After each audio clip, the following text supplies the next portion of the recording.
প্রণয়ের অন্তিমক্ষণ লেখিকা অনন্যা পর্ব ২১। আনন্দঘন মুহূর্ত নিমিষেই যেন বিষাদে ছেয়ে গেছে। একটু আগে পর্যন্ত এক একজনের চেহারায় ছিল আনন্দের উচ্ছ্বাস, অথচ এখন সবার চেহারায় চিন্তার ছাপ ফুটে উঠেছে। ভেতর থেকে না চাইতেও কান্নাগুলো উগরে আসতে চাইছে। অপারেশন থিয়েটারের সামনে বসে রয়েছে সবাই। রোদেলার কাঁদতে কাঁদতে হেসকে উঠে গেছে। রাহুল নিজেও হতভম্ব। সে রোদেলাকে শান্ত করার চেষ্টা করছে, তাও নিধি কেঁদে কেটে ভাসিয়ে ফেলছিল। তাই আরিফ তাকে একটু বাইরে নিয়ে যায়। আয়ান নিস্তব্ধ হয়ে বসে রয়েছে। তার মাথায় এখনো ঠিক করে ঘটনাটা ঢুকছে না। অযাচিত ভয়ে চোখের অশ্রুর বিন্দুর দেখা পাওয়া গেল। নাতাশা তার হাতের ওপর হাত রাখলো। মেয়েটার চোখও ছলছল করছে। আয়ান দীর্ঘশ্বাস ছেড়ে পেছনে হেলান দিল। আহানাব দেয়ালে হেলান দিয়ে চোখ বুজে রয়েছে। আহান শাহরিয়ার ছেলের পাশে দাঁড়িয়ে কি বলে সান্ত্বনা দিবেন বুঝে উঠতে পারছেন না ঠিক। এমন সময় সিচুয়েশনে তো একদিন সে নিজেও পড়েছিল। আল্লাহর কাছে খুব করে চাইলেন যেন তার ছেলের সাথে এমনটা না হয়। ছেলেটা সবেমাত্র একটু একটু করে নিজেকে পরিবর্তন করছিল, বাঁচার স্বপ্ন দেখছিল, তার সাথে এমনটা না হোক। হঠাৎই তখন ওটির লাল আলোটা নিভে গেল। ডাক্তার বেরিয়ে এলেন। সবাই উঠে দাঁড়ালেও কেউ কিছু জিজ্ঞাসা করার সাহস পাচ্ছে না। আহান শাহরিয়ার জিজ্ঞাসা করলেন, কুহু ঠিক আছে তো? ডাক্তার বললেন, অপারেশন সাকসেসফুল, গুলি বের করা হয়েছে, ঠিক আছে, এখন কিছুক্ষণ বাদে ক্যাবিনে শিফট করা হবে। সবাই স্বস্তির শ্বাস ছাড়ল। আহান শাহরিয়ার ছেলের কাঁধে হাত দিয়ে বললেন, চিন্তা করো না, আর ঠিক আছে সে। আহানাব বলে উঠল, তবে এবার অন্য একজন ঠিক থাকবে না? শান্ত হও, এখনই নয়। আহানাব ক্ষুব্ধ নয়নে বাবার দিকে তাকালো। আহান শাহরিয়ার কিছু বলতে নিবে, তখন হঠাৎ, আমার মেয়ে কোথায়? সাখাওয়াত আলমের কাতর স্বর শুনে সবাই তার দিকে তাকালো। পেছন পেছন দুজন গার্ড আসছে তার সাথে।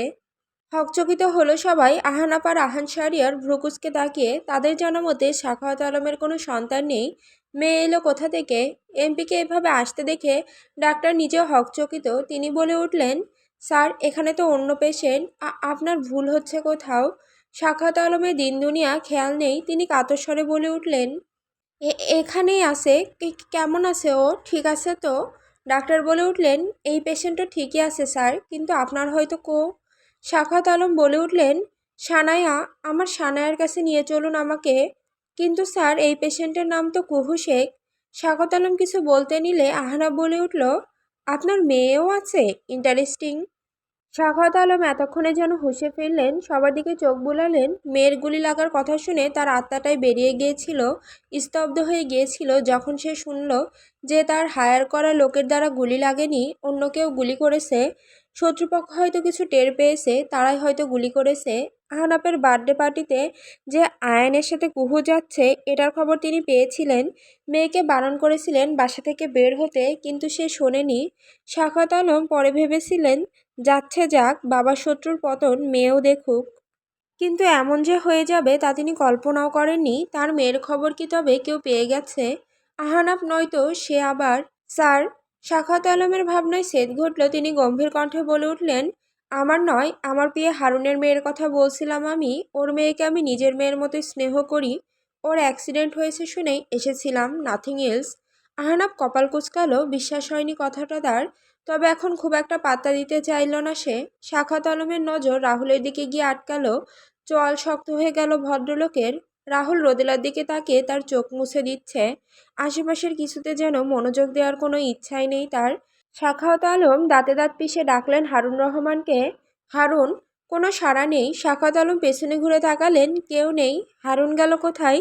তখনই হারুন রহমানকে ছুটে আসতে দেখা গেল। হাতে জুতো নিয়ে ছুটে আসছে সে। বেচারা জুতো ছিঁড়ে গিয়েছিল বিধায় তখন সাখাওয়াত আলমের সাথে সাথে আসতে পারেননি। এখন দৌড়ে আসছেন। তখনই কেউ একজন তাকে ধাক্কা মেরে সামনে যেতে নিলেই সে পাশের দেয়ালে শ্যাটাং হয়ে গেল। মাথাটা ঠেকল দেয়ালে। হারুন রহমানের মনে হলো তার উপর দিয়ে টর্নেডো বয়ে গেল এইমাত্র। উনি এখনো দেওয়ালের সাথে চিপকে রয়েছেন টিকটিকির মতো। কুহু! আনোয়ারা বেগমের চিৎকারে সবাই কান চেপে ধরলেন। সবাই তার দিকে তাকালো। আয়ান উঠে দাঁড়ালো। আনোয়ারা বেগম কান্নারত স্বরে বলতে লাগলেন, কুহু, মুখপুরি কেমন আছে? ও আয়ান! ঠিক আছে ও, শান্ত হও তুমি। আয়ানকে জড়িয়ে ধরে কাঁদতে লাগলেন তিনি। হারুন রহমান ধীরে ধীরে সোজা হয়ে খুঁড়িয়ে খুঁড়িয়ে এই পর্যন্ত এলেন। এখন বুঝলাম আপনার হাজবেন্ড কেন বিদেশ থাকে। বিদেশ আছে বলে এখনো বেঁচে আছে বেচারা। আহানাব ঠোঁট চেপে হাসি আটকালো। আনোয়ারা বেগম ভাগ্যিস খেয়াল করেনি তার কথা। সাখাওয়াত আলম বলে উঠলেন, তোমার মেয়ে এখানে নেই হারুন, চলো এখান থেকে। হারুন রহমান ভ্যাবাচ্যাকা খেলেন যেন, অবাক হওয়া স্বরে বললেন, আমার মেয়ে? সাখাওয়াত আলম খানিকটা দাঁতে দাঁত পিষে বললেন, হারুন, এত ভুলো মনের কেন তুমি? হারুন রহমান বুঝলেন এবার সাখাওয়াত আলমের কথাকে সত্যতা দিতে। তিনি হঠাৎ কান্না শুরু করে দিলেন, হ্যাঁ আমার মেয়ে, ও স্যার আমার মেয়ে। সাখাওয়াত আলমকে জড়িয়ে ধরে কাঁদতে লাগলেন এবার। আহনাফ কপাল কুঁচকে বলল, আপনার তো দুই ছেলে ছিল, মেয়ে হলো কবে? হারুন রহমান থেমে গেলেন, তাড়াতাড়ি উত্তর দিতে গিয়ে বলে ফেললেন, আমার একটা ছেলে, মনে মনে মেয়ে। সবাই বলে উঠল, অ্যাঁ? সাখাওয়াত আলম তাকে ছাড়িয়ে বললেন, চুপ করো, বলো, চলো এখন এখান থেকে। সাখাওয়াত আলম ধূপধাপ পা ফেলে চলে গেলেন। গার্ড দুটো পেছন পেছন গেল। হারুন রহমান আনোয়ারা বেগমের দিকে তাকাতেই দেখলেন ভদ্রমহিলা ক্ষিপ্ত হয়ে তার দিকে তাকিয়ে বোধহয় তখনকার সেই কথার জন্য। হারুন রহমান তার দিকে তাকিয়ে হঠাৎ করে আবার ভ্যা ভ্যা করে কাঁদতে লাগলেন। চমকে গেলেন ভদ্রমহিলা। হারুন রহমান খুঁটিয়ে খুঁটিয়ে হাঁটতে হাঁটতে চলে গেল। আহনাফের সন্দেহ এখনও কাটেনি, হারুন রহমানের তো মেয়েই নেই। তাহলে কোন মেয়ের কথা বলছিলেন সাখাওয়াত আলম? সানায়া? কে এই সানায়া? সাখাওয়াত আলমের মেয়ে? কিন্তু আহান শাহরিয়ার তো বলেছিল তার বউ বাচ্চা কেউই আর বেঁচে নেই। তার মেয়ে কি তবে বেঁচে রয়েছে? খটকা লাগলো আহানাপের। এই মেয়েই তাহলে এখন আহানাপের মূল লক্ষ্য হবে। খুঁজে বের করতে হবে এই রহস্য। এই হসপিটালে যেহেতু এসেছে, তার মানে এখানেই আছে তার মেয়ে। আহনাপ বিড়বিড় করতে লাগলো, সানায়া, সানায়া আলম। বস, টার্গেট মিস হয়ে গেছে, গুলিটা একটা মেয়ে লেগেছে। অন্ধকার মোড়া ঘরটাতে এসে জানান দিতেই লোকটা হাতে ওয়াইনের গ্লাসটা দূরে ছুঁড়ে ফেলল ক্রোধে। চেঁচিয়ে উঠল, ঘোড়ার ঘাস কাটার জন্য রেখেছি তোদের, একটা কাজ ঠিকমতো করতে পারিস না? গার্ডটা ভয় পেল, মাথা নিচু করে রেখেছে সে। সে বলে উঠল, সব প্ল্যান মতোই হচ্ছিল, কিন্তু হঠাৎ মেয়েটা সামনে এসে যায়। লোকটা কপাল কুঁচকে বলল, ওর গার্লফ্রেন্ড? জানি না বস। লোকটা খেকিয়ে বলল, তো জেনে বল আমাকে, এটাও বলে দিতে হবে? এমপি সাখাওয়াত আলমের সাথে মেয়েটার কোনো সম্পর্ক আছে স্যার, তবে কি সম্পর্ক তা এখনও অস্পষ্ট। লোকটা বড্ড ভাবুক হলো কিছুক্ষণের জন্য, পরক্ষণেই বলে উঠল, খোঁজ নে মেয়েটার সম্পর্কে, এ টু জেড সব তথ্য চাই। গার্ডটা মাথা নাড়িয়ে চলে গেল। লোকটা ডানে বামে ঘাড় কাত করে বললেন, তোর শাস্তি এখন তোর ছেলে পাবে আহান। যদি মেয়েটা তার গার্লফ্রেন্ডই হয়ে থাকে তবে এবার খেলা আরও জমে যাবে। হা হা হা হা। নিস্তব্ধতা দিয়ে ঘিরে থাকা ঘরটাতে লোকটার হাসির শব্দ দেওয়ালের প্রত্যেকটা কোণায় গিয়ে বাজলো যেন। কেমন আছিস সুহাসিনী? কুহুর মাথায় হাত বুলিয়ে জিজ্ঞাসা করলো আয়ান। কুহু পিটপিট করে তাকালো। আয়ানের সিক্ত চোখ জোড়া দেখে কুহু হাসলো। আয়ান বলে উঠল, একদম হাসবি না কেন? তুই সামনে গেলি মিস্টার আহনাবকে বাঁচাতে, এত কেন চেষ্টা তোর? কুহু অক্সিজেন মাস্কটা খুললো। আয়ান বাধা দিলেও শুনল না। কুহুকে উঠে বসতে সাহায্য করলো সে, পেছনে একটা বালিশ দিয়ে দিল। কুহু হেলান দিয়ে বলল, অন্য কেউ থাকলেও বাঁচাতাম। ভেতরের সত্তাটা তাকে প্রশ্ন করলো তখন, সত্যিই কি বাঁচাতি? আহনাপের প্রতি তোর দুর্বলতা তুই অস্বীকার করতে পারবি? কুহু নিরুত্তর, সে জানে না সেসব। আয়ান হঠাৎ কুহুর হাত নিজের খসখসে হাতের আগালে নিয়ে বলে উঠল, আর কখনো এমন করিস না, তোর কিছু হয়ে গেলে আমি কি নিয়ে বাঁচব? ছেড়ে যাস না সুহাসিনী, তোকে ছাড়া আমি বড্ড অসহায় রে, বড্ড অসহায়। আয়নের অক্ষিযুগল পুনরায় শিখতে হলো। কুহু দেখে গেল তা, কিছু বলল না সে। হঠাৎই আয়ন তাকে জড়িয়ে ধরল, আমার হয়ে থেকে যাস সুহাসিনী, আমার তোকে ছাড়া চলবে না রে। আহানাপ একটু বাইরে গিয়েছিল সিগারেট খেতে, নেশা হয়ে গেলে যা হয় আর কি, চাইলেও এত সহজে ছেড়ে দেওয়া যায় না। এসেই কুহুর সাথে দেখা করার কথা তার। সে কুহুর সাথে আগেই সে দেখা করবে বলেছিল, কিন্তু আয়ান যাওয়ায় তার মেজাজ বিগড়ায়। বিগড়ানো মেজাজ নিয়েই সে দরজা ঠেলে ভেতরে ঢুকলো। দরজা চাপানোই ছিল। আয়ান আর কুহুকে এভাবে দেখে পায়ের রক্ত মাথায় উঠে গেল ছেলেটার। হাত মুষ্টিবদ্ধ হলো। কুহু আহনাপের দিকে তাকাতেই চমকে উঠল। আয়নের পিঠে রাখা হাতটা ছিটকে সরিয়ে নিল। আহনাপের শক্ত চোয়ালের দিকে তাকিয়ে একটা শুকনো ঢোক গিলল। আয়নকে ঠেলে সরাতে চাইল। আহনাপ রেগে ঠাস করে দরজা বন্ধ করে চলে গেল ওখান থেকে। আয়ন চমকে উঠল দরজা বন্ধের শব্দে। কুহুকে ছেড়ে পেছনে তাকালো ছেলেটা। কুহু নিজেও কেঁপে উঠেছে। আহনাপ কি ভুল বুঝলো তাকে? বুঝলে তো ভালোই, তার পিছু ছেড়ে দিবে সে। কিন্তু তার এত খারাপ লাগছে কেন এতে? সে তো এটাই চায় যে আহনাব তার পিছু ছেড়ে দিক। কেউ কি এসেছিল? আয়নের কথায় ভাবনা সুতো ছিঁড়ে কুহুর আনমনে বলল, হয়তো। কুহু মাথাটা পেছনে এলিয়ে দিল, চোখ বন্ধ করলো। আয়ন বলে উঠল, খারাপ লাগছে? কুহু হঠাৎ ফুঁপিয়ে কেঁদে উঠল। আয়ন ভড়কে গেল। এই সুহাসিনী, কি হয়েছে? কষ্ট হচ্ছে? ডাক্তারকে ডাকবো? কুহু দুই দিকে মাথা নাড়িয়ে না করলো। আয়ন তার গালে হাত রেখে বলে উঠল, তাহলে? কুহু নিজেও জানে না এই কান্নার কারণ। আহানাব চলে গেল তাই কি কাঁদছে? আহানাব তাকে ভুল বুঝেছে সেই কারণেই কি? আয়ন ভাবলো হয়তো এমন ঘটনা ঘটেছে, ভয়টা জেগে উঠেছে আবার মাথায়, তাই কাঁদছে।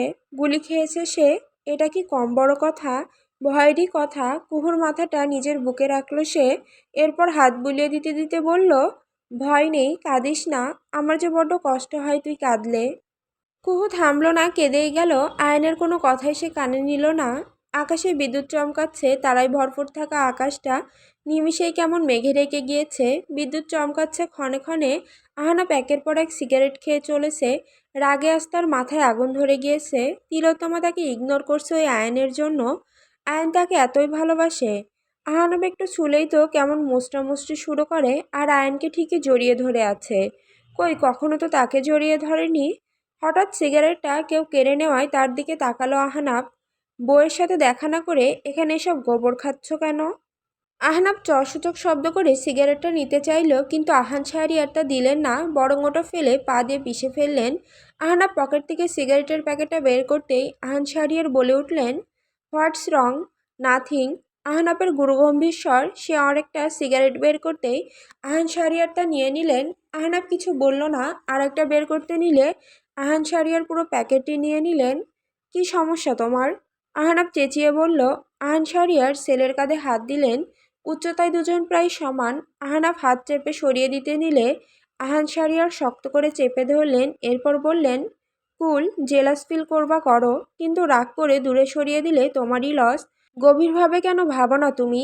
আহনাব শান্ত হলো যেন এবার। আহান শাহরিয়ার বললেন, ও তোমাকে বাঁচাতে গিয়ে আজ এখানে এসেছে। নিজের জীবনের কথা একবারও ভাবেনি মেয়েটা। তোমার কি মনে হয় না এটা পজিটিভ কোনো সিগন্যাল? আহনাবের কুচকানো কপাল শিথিল হলো। দূরে সরিয়ে না দিয়ে কাছে কিভাবে আনা যায় সেই ব্যবস্থা করো। একটু আগে দেখে এলাম কাঁদছে সে। কেন? আহনাব ভ্রু কুচকে বলল। আহান শাহরিয়ার ওর কাঁধে হাত ছেড়ে বলে উঠলেন, এই তুমি কি আমারই ছেলে? আমার তো মনে হচ্ছে না। আমার ছেলে হয়েও কি না ভালোবাসার বিষয়ে এত অজ্ঞ? জিজ্ঞাসা করছো কেন? আহনাব চসূচক শব্দ করল বিরক্তিতে। আহান শাহরিয়ার বললেন, তোমার চলে যাওয়া দেখে অবশ্যই। আহনাব জিভ দিয়ে গাল ঠেলে ভাবতে লাগলো কিছু একটা। পরক্ষণে দুই হাত উঁচু করে বলে উঠল, কাঁদুক গিয়ে আমার কি? আহান শাহরিয়ার ভরকালেন যেন। আহনাব হসপিটালের ভেতর আর গেল না। সে পকেট থেকে চাবি বের করে গাড়ির কাছে গেল। এরপর গাড়ির ভেতরে বসে জানালার কাচ খুলে বলে উঠল, আহনাব শাহরিয়ারকে এবার প্রতি সেকেন্ডে উপলব্ধি করবে সে। তবে এবার খেলার মোড় অন্যদিকে ঘুরবে, রিভার্স হবে এবার। আহান শাহরিয়ার এক ভ্রু উঁচু করে তাকালেন ছেলের দিকে। পরক্ষণেই দুজন হেসে ফেলল। আহনাব গাড়ি স্টার্ট দিয়ে চলে গেল। কেমন আছো বার্ড? কুহু চোখ মুখ কুচকালো, এরপর কাটকাট গলায় বলল, don't call me bird. Rahul হাসলো, এরপর বলল, আহনাবের সাথে রিলেশনে গিয়েছো? সেটা তো আজ বুঝাই গেল। কুহু বলে উঠল, বিয়ে করে ওর বাচ্চার মাও হব, তাতে আপনার কি? আচ্ছা, আপনার লজ্জা বলতে কিছু নেই তাই না?